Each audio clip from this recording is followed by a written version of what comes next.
Let's get a reaction now from Republican Indiana Senator Mike Braun. Good to see you, Senator. I got to ask a very simple question. Why did the Democrats call their counteroffer a global offer? I mean, frankly, a lot of people think they're spending too much just for national offers. What does global have to do with all this?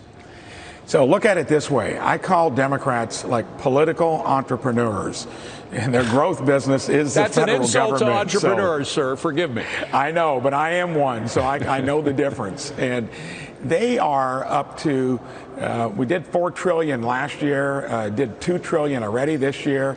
I think it's creating an inflation bomb that's going to be exploding from here until the midterms. But the big issue is that they're up against the calendar. We're here 36 weeks a year and maybe three and a half days out of each week.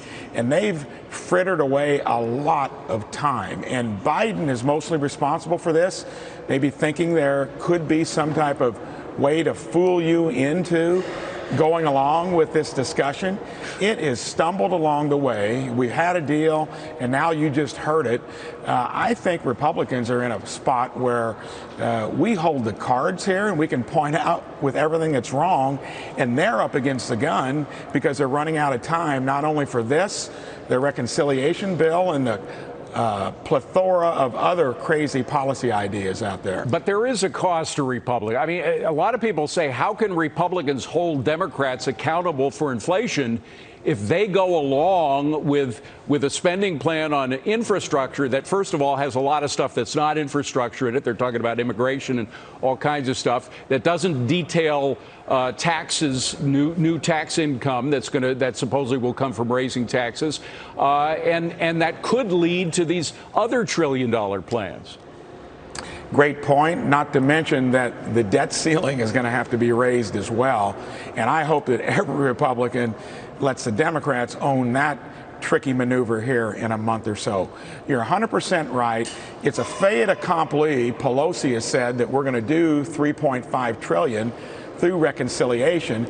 To me, that hurts the conversation on hard infrastructure, especially with squishy pay-fors. And I think we got to articulate it in that way, or we'll be complicit in trying to push hard just for the sake of having a bipartisan infrastructure deal. We know that infrastructure, probably along with defense, maybe shoring up entitlements, important to Republicans and Democrats.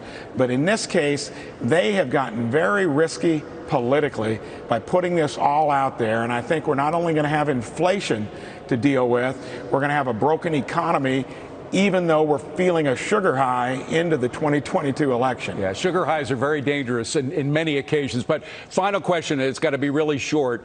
Do those 10 Republicans have the backbone to walk away from this deal for the reasons that you suggested?